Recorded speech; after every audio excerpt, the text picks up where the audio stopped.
Bonjour et bienvenue à cette célébration, vous qui êtes venus rencontrer le Seigneur ressuscité au cours de cette Eucharistie. Et que pour nous tous et toutes, cette célébration puisse raviver la joie de servir et d'aimer nos frères et sœurs à l'exemple du Seigneur qui nous a sauvés. Nous sommes donc réunis ce matin au nom du Père et du Fils et du Saint-Esprit. Amen. Que la grâce du Seigneur Jésus-Christ, l'amour de Dieu le Père et la communion de l'Esprit Saint soient toujours avec vous. Et avec votre esprit. Être grand, c'est prendre avec le Christ le chemin de l'humilité et du service. Reconnaissons qu'il nous est difficile d'accepter de croître en humanité. Implorons donc son pardon. Seigneur Jésus, tu es venu pour servir afin que tous les humains soient libérés et heureux. Béni sois-tu et prends pitié de nous. Ô Christ, tu nous invites à te suivre sur le chemin de l'amour et du service. Béni sois-tu et prends pitié de nous. Seigneur, tu as mis toute ta confiance en ton Père pour aller jusqu'au bout de l'amour. Béni sois-tu et prends pitié de nous. Béni sois-tu et prends pitié de nous. Que Dieu Tout-Puissant nous fasse miséricorde, qu'il nous pardonne nos péchés et nous conduise à la vie éternelle.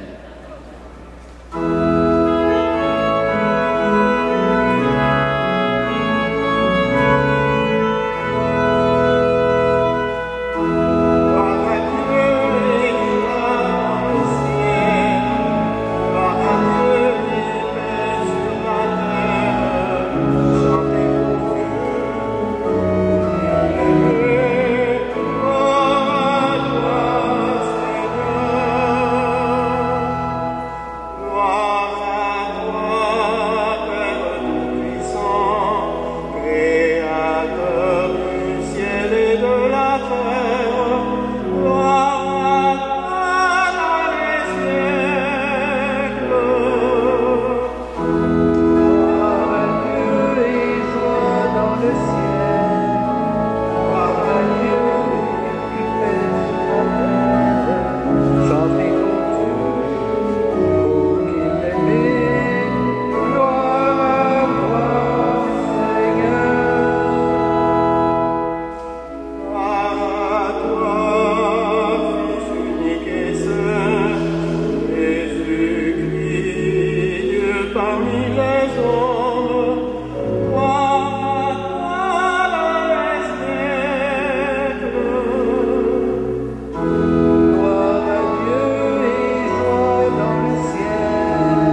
Prions le Seigneur.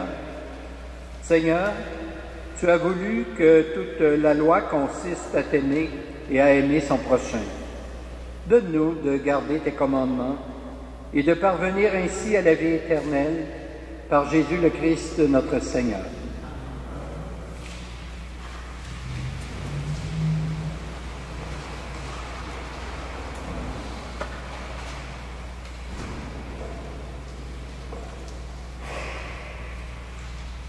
Lecture du livre de la sagesse, chapitre 2, 12, versets 17 jusqu'à 20.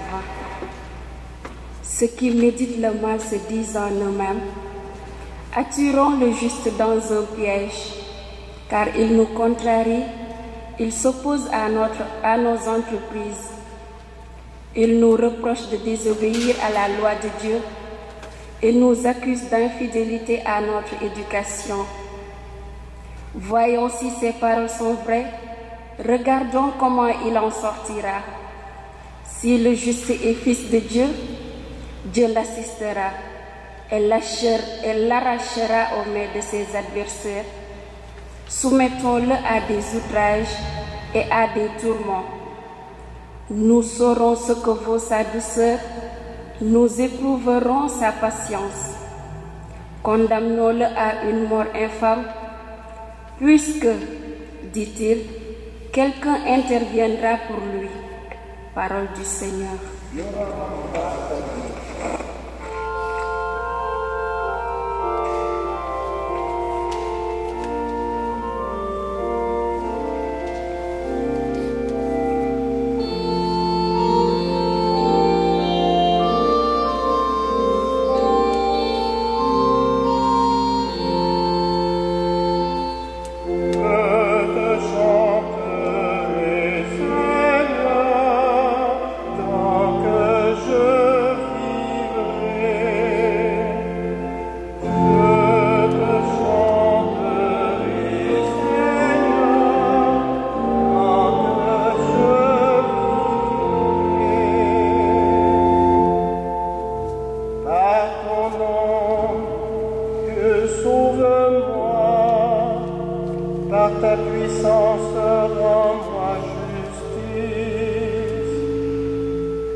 Deuxième lecture. Lecture de la lettre de Saint Jacques, chapitre 3, verset 16 jusqu'au chapitre 4, verset 3. Bien-aimés, la jalousie et les rivalités mènent au désordre et à toutes sortes d'actions malfaisantes. Au contraire, la sagesse qui vient d'en haut est d'abord pure, puis pacifique, bienveillante, conciliante, pleine de miséricorde et féconde en bons fruits, sans parti pris, sans hypocrisie. C'est dans la paix qu'est semée la justice, qui donne son fruit aux artisans de la paix. D'où viennent les guerres? D'où viennent les conflits entre vous? N'est-ce pas justement de tous ces désirs qui mènent leur combat en vous-même? Vous êtes plein de convoitises et vous n'obtenez rien. Alors vous tuez. Vous êtes jaloux et vous n'arrivez pas à vos fins. Alors vous entrez en conflit et vous faites la guerre. Vous n'obtenez rien parce que vous ne demandez pas. Vous demandez, mais vous ne recevez rien. En effet, vos demandes sont mauvaises, puisque c'est pour tout dépenser en plaisir. Parole du Seigneur. Nous rendons grâce à Dieu.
Le Seigneur soit avec vous.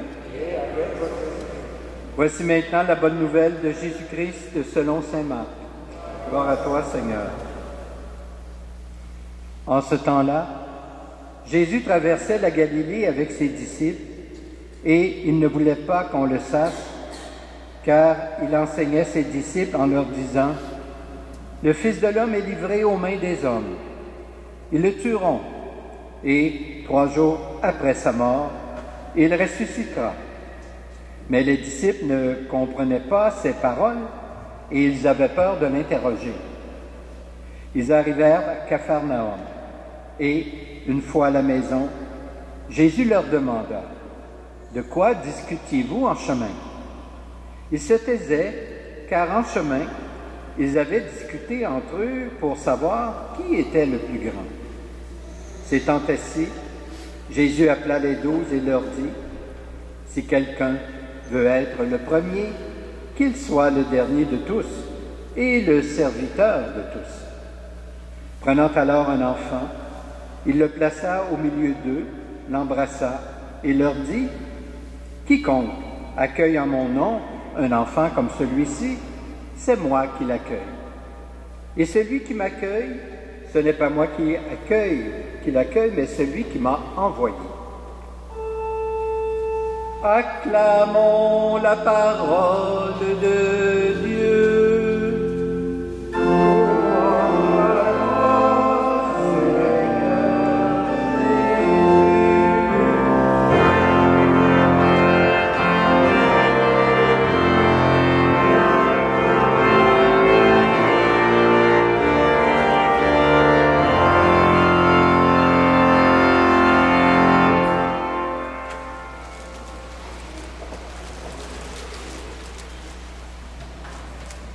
Frères et sœurs, dans ce passage de l'évangile de Marc, on note que c'est la 2e fois que Jésus annonce à ses disciples qu'il sera livré aux mains des hommes, qu'ils le tueront et que 3 jours plus tard, il ressuscitera. Rappelez-vous la rencontre avec Pierre. Jésus, pour la première fois, lui partageait son sort, comme on vient de le mentionner, et Pierre n'avait pas accepté. Il avait réagi fortement. Et il avait dit, « Seigneur, ça ne va pas t'arriver. » Il ne voulait vraiment pas que cela se produise, parce que pour lui, évidemment, Jésus était le sauveur du peuple, il était le libérateur des Romains, des envahisseurs. Et Jésus avait répondu, « Passe derrière moi, Satan, tes pensées ne sont pas mes pensées et tes chemins ne sont pas les miens non plus. » Les disciples sont donc complètement déroutés. Ils ne peuvent pas imaginer que cela puisse arriver à Jésus comme tel, comme Pierre l'avait fait. Mais il ne faut pas se surprendre de la réaction des apôtres. Si on se posait la question à nous-mêmes, peut-être que notre réaction serait semblable, dans un même contexte, bien sûr. Comment penser que le Fils de Dieu, le puissant, puisse connaître un tel sort, lui qui est le Messie, le sauveur de son peuple?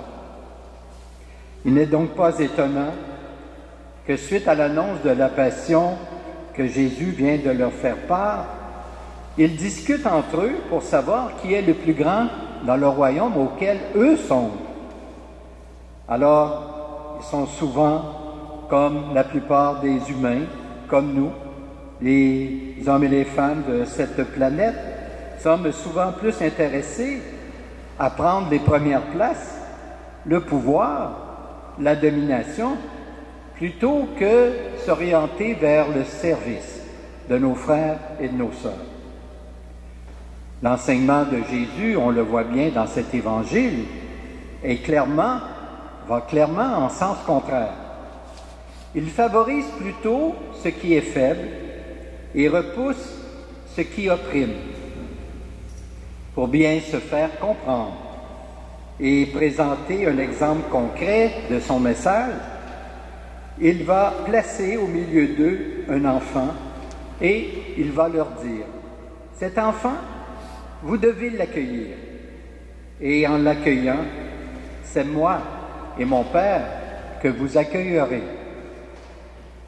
Les disciples ont sûrement été étonnés de ce geste de la part de Jésus, car à leur époque, on le sait, l'enfant n'était pas dorloté, adulé, choyé, comme il peut l'être de nos jours. Au contraire, on ne lui reconnaissait aucun droit. Jésus en fait donc ici le symbole de toutes ces personnes qui, dans notre société d'aujourd'hui, sont marginalisées, ignorées, repoussées. Les ignorer donc, c'est ignorer Jésus lui-même. Ne pas les accueillir, c'est refuser l'accueil à Jésus et à son Père. Par cet exemple, Jésus invite donc à une vision nouvelle, à un changement de mentalité dans les relations à établir entre nous les humains, entre forts et faibles, entre premiers et derniers. Le texte nous dit ceci, « Si quelqu'un veut être le premier, qu'il soit le dernier de tous et le serviteur de tous. » Ce type de rapport que Jésus propose est révolutionnaire. Imaginons un instant qu'il soit mis en application dans tous les secteurs de la vie sociale que nous connaissons aujourd'hui. Par exemple, les hôpitaux, les usines, les gouvernements, les négociations entre les pays riches et les pays pauvres, et le reste et le reste. Plus rien, frères et sœurs, ne serait pareil, évidemment. Notre monde serait un monde nouveau. Mais, évidemment, on le constate tous les jours, nous n'en sommes pas là vraiment. Nous en sommes même assez loin, parce que pour vivre selon l'Esprit du Christ, il faut accepter de changer notre cœur, c'est-à-dire de nous convertir, de nous détourner de soi, rien de moins facile. Une force d'en haut nous est nécessaire absolument. Cette force, cet esprit, capable de nous transformer et de transformer un être en un vrai serviteur, chacune de nos Eucharisties nous les communique, en nous faisant communier au corps du Christ ressuscité. Frères et sœurs, que cette communion que nous allons recevoir bientôt à l'occasion de notre célébration porte en nous tous les fruits escomptés. Amen. Je vous invite maintenant à vous lever et nous allons ensemble professer notre foi. Je crois en Dieu, le Père Tout-Puissant, Créateur du ciel et de la terre, et en Jésus-Christ, son Fils unique, notre Seigneur, qui a été conçu du Saint-Esprit, est né de la Vierge Marie, a souffert sous Ponce Pilate, a été crucifié, est mort et est enseveli, est descendu aux enfers. Le troisième jour est ressuscité des morts, est monté aux cieux, est assis à la droite de Dieu, le Père Tout-Puissant, d'où il viendra juger les vivants et les morts. Je crois en l'Esprit Saint, à la Sainte Église catholique, à la communion des saints, à la rémission des péchés, à la résurrection de la chair et à la vie éternelle. Amen. Les lectures de ce jour nous invitent à maîtriser nos instincts et à marcher sur la voie de l'humilité et du service à la suite du Christ. Le Fils nous montre le chemin qui mène au royaume de son Père, royaume de paix, d'amour, de justice. Unissons-nous dans l'Esprit Saint, qui nous apprend à prier, et adressons-nous en toute confiance au Dieu très bon. Père, tu as laissé au monde ton Église pour qu'elle poursuive la mission de ton Fils, d'annoncer et d'incarner ta parole. Que ton esprit d'amour et d'accueil habite toujours les membres du corps du Christ. Prions.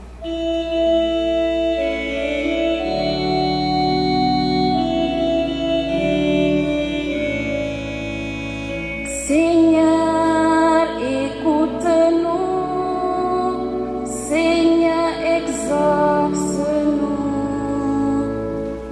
Seigneur, écoute-nous. Seigneur, exauce-nous. Père, tu as envoyé ton Fils guérir les malades, libérer les captifs, consoler ceux et celles qui souffrent. Que ton esprit d'amour et d'accueil soutienne les personnes qui éprouvent de la détresse et celles qui leur viennent en aide. Prions.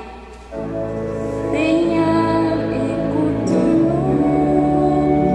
Seigneur, exauce-nous.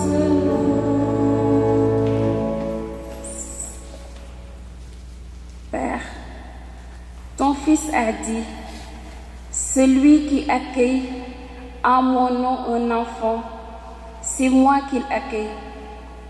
Que ton esprit d'amour et d'accueil rejoigne en particulier les jeunes qui recherchent leur place dans la société.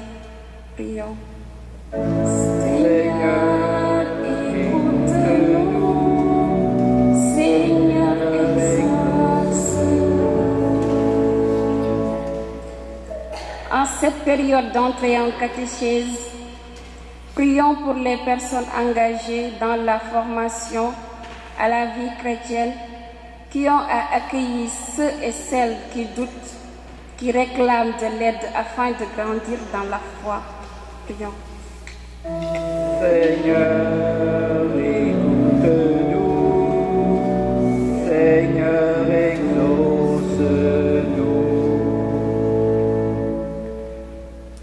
Dieu notre Père, accorde à tes enfants d'entendre ta parole.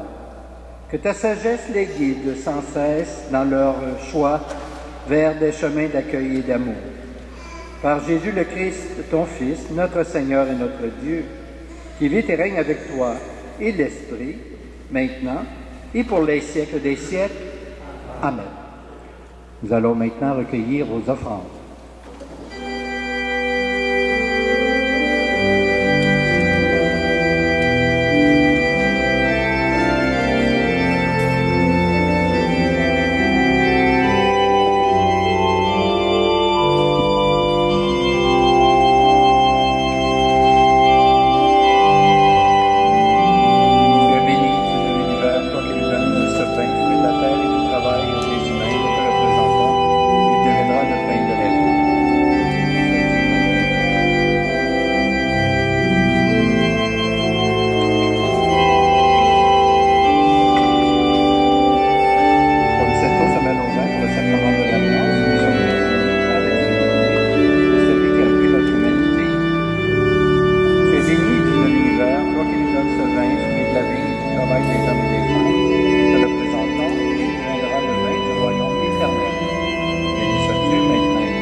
Prions ensemble au moment d'offrir le sacrifice de toute l'Église.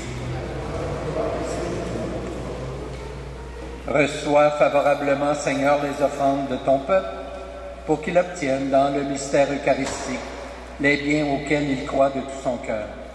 Par Jésus le Christ, notre Seigneur. Le Seigneur soit avec vous.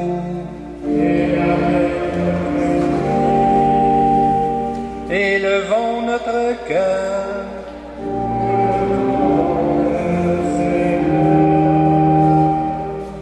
Rendons grâce au Seigneur notre Dieu.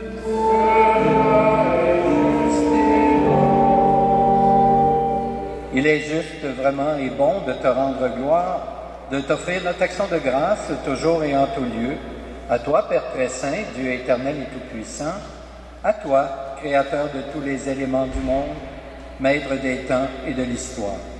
C'est toi qui as formé l'être humain à ton image et lui as soumis l'univers et ses merveilles. Tu lui as confié ta création pour qu'en admirant ton œuvre, il ne cesse de te rendre grâce par le Christ notre Seigneur. C'est toi que la terre et le ciel, avec les anges et les archanges, ne cessent d'acclamer en chantant.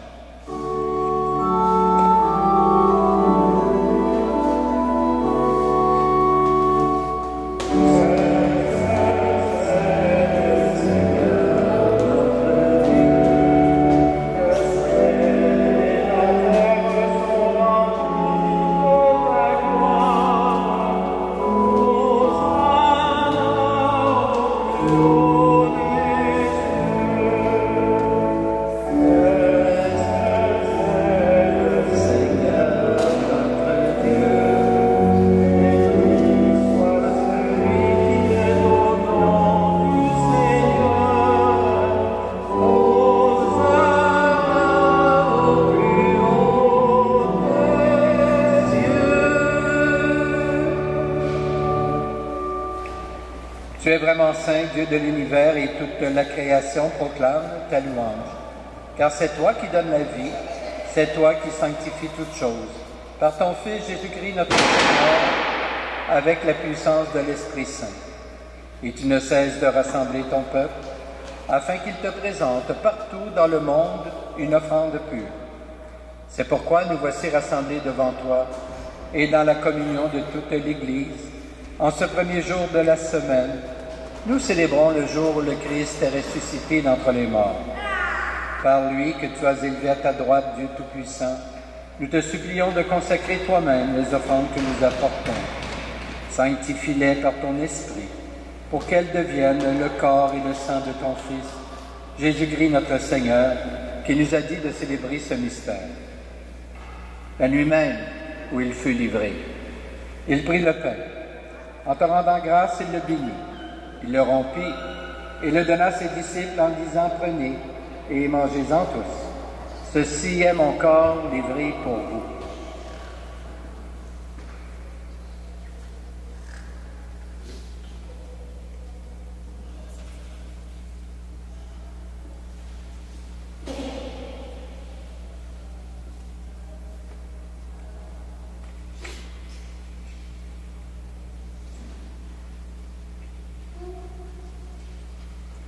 Demain, à la fin du repas, il prit la coupe. En te rendant grâce, il la bénit.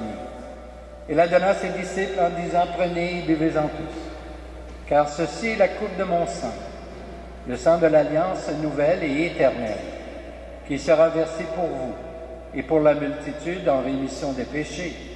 Vous ferez cela en mémoire de moi. »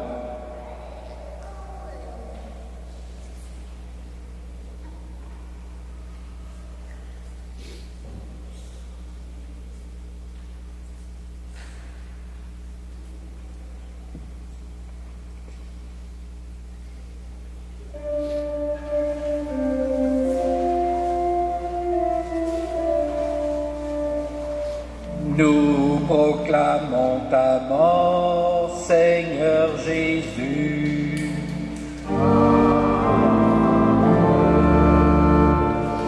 Nous célébrons ta résurrection.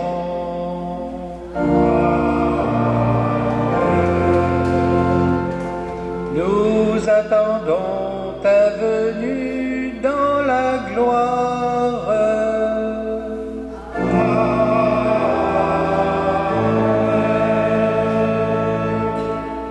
En faisant mémoire de ton Fils, de sa passion qui nous sauve, de sa glorieuse résurrection et de son ascension dans le ciel, alors que nous attendons son dernier avènement, nous présentons cette offrande vivante et sainte pour te rendre grâce.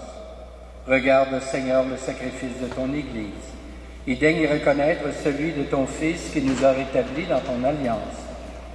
Quand nous serons nourris de son corps et de son sang et remplis de l'Esprit Saint, accorde-nous d'être un seul corps et un seul esprit dans le Christ. Que l'Esprit Saint fasse de nous l'éternelle offrande à ta gloire, pour que nous obtenions un jour les biens du monde à venir. Auprès de la Vierge Marie, la bienheureuse Mère de Dieu, avec Saint Joseph son époux, avec les apôtres, les martyrs et tous les saints et saintes, qui ne cessent d'intercéder pour nous. Et maintenant, nous te supplions, Seigneur, par le sacrifice qui nous réconcilie avec toi, étends au monde entier le salut et la paix. Affermis la foi et la charité de ton Église au long de son chemin sur la terre. Veille sur ton serviteur, le pape François, notre évêque Christian, l'ensemble des évêques, les prêtres, les diacres, et tout le peuple des rachetés. Écoute les prières de ta famille assemblée devant toi et ramène à toi, Père très aimant, tous tes enfants dispersés. Pour nos frères et sœurs défunts, pour les humains qui ont quitté ce monde et dont tu connais la droiture, nous te prions. Nous prions aux intentions de la famille Dano, ainsi que pour M. Khalil Boulos, sans oublier bien sûr tous nos parents et amis défunts.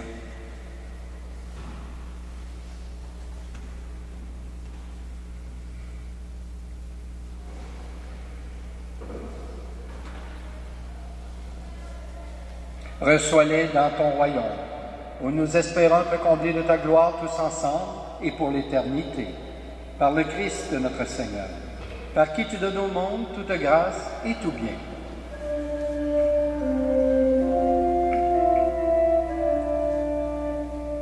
Par lui, avec lui et en lui.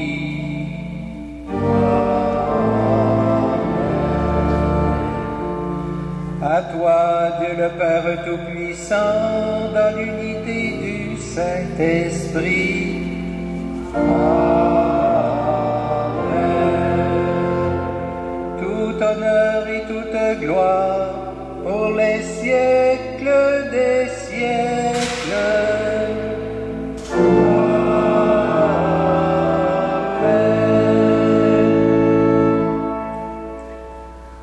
Le Christ nous appelle à être avec lui serviteurs, à retrouver la pureté de cœur qui fait de nous les enfants de Dieu, les enfants bien-aimés du Père, pleins d'amour et de miséricorde et en toute confiance. Osons lui dire, notre Père, qui es aux cieux, que ton nom soit sanctifié, que ton règne vienne, que ta volonté soit faite, sur la terre comme au ciel. Donne-nous aujourd'hui notre pain de ce jour. Pardonne-nous nos offenses, comme nous pardonnons aussi à ceux qui nous ont offensés. Et ne nous laisse pas entrer en tentation, mais délivre-nous du mal. Délivre-nous de tout mal, Seigneur, et donne la paix à notre temps. Par ta miséricorde, libère-nous du péché, rassure-nous devant les épreuves en cette vie, où nous espérons le bonheur que tu promets, et le retour de Jésus-Christ, notre Sauveur.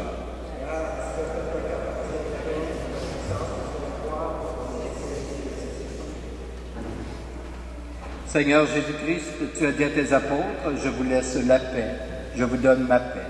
Ne regarde pas nos péchés, mais plutôt la foi de ton Église. Et pour que ta volonté s'accomplisse, donne-lui toujours cette paix et conduis-la vers l'unité parfaite.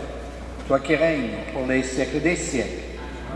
Que la paix du Seigneur soit toujours avec vous. Échangeons un signe de paix entre nous.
Heureuses les invités au repas du Seigneur.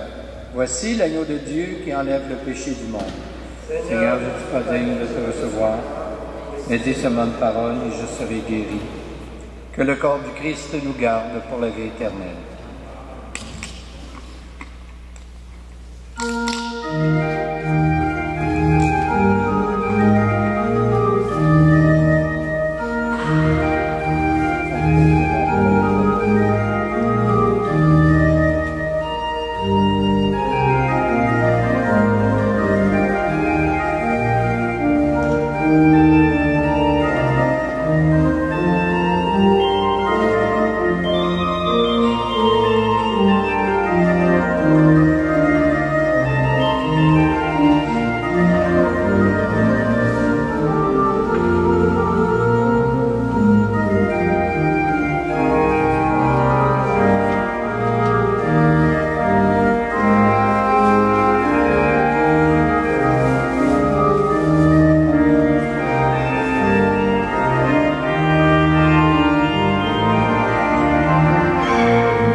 Prions le Seigneur. Seigneur, que ton aide accompagne ceux et celles que tu as nourris de tes sacrements, afin qu'ils puissent, dans ces mystères et par toute leur vie, recueillir les fruits de la rédemption. Par Jésus le Christ, notre Seigneur. Amen. Je vous dis que la semaine prochaine, samedi et dimanche prochain, il y aura collecte pour les besoins de l'Église du Canada. Alors, après chacune des messes, il y aura des gens pour recueillir vos offrandes à la sortie de nos célébrations. Je vous remercie à l'avance pour votre générosité. Alors, vous avez sans doute remarqué que la rénovation, la restauration de notre orgue a été faite, a été réalisée. Ça a pris 3 mois avec de la patience et beaucoup de travail. Alors, nous sommes heureux aujourd'hui de pouvoir reprendre, évidemment, nos célébrations avec l'accompagnement de cet orgue magnifique. Il y en a seulement 3 au Québec, alors on est chanceux, privilégié d'en avoir une. La dernière réparation a été faite il y a 60 ans. Alors, avis aux intéressés, 60 ans plus tard, on espère que ça va durer tout ce temps-là. Ils nous ont assuré que ça devrait. Alors donc, voilà, nous encourageons. Bravo.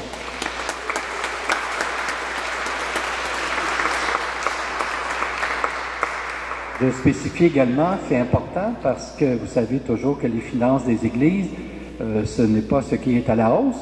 Alors, ça n'a pas coûté un sou à la paroisse, ça a été grâce à une subvention du patrimoine, une partie du moins, et la balance, comme on dit, ça a été fait de dons de généreuses personnes. Alors, c'est apprécié. Je vais maintenant vous bénir. Le Seigneur soit avec vous. Que Dieu Tout-Puissant vous bénisse, le Père, le Fils et le Saint-Esprit. Amen. Je vous souhaite un bon dimanche, une belle semaine. Portez-vous bien et allons dans la paix du Christ. Nous rendons grâce à Dieu.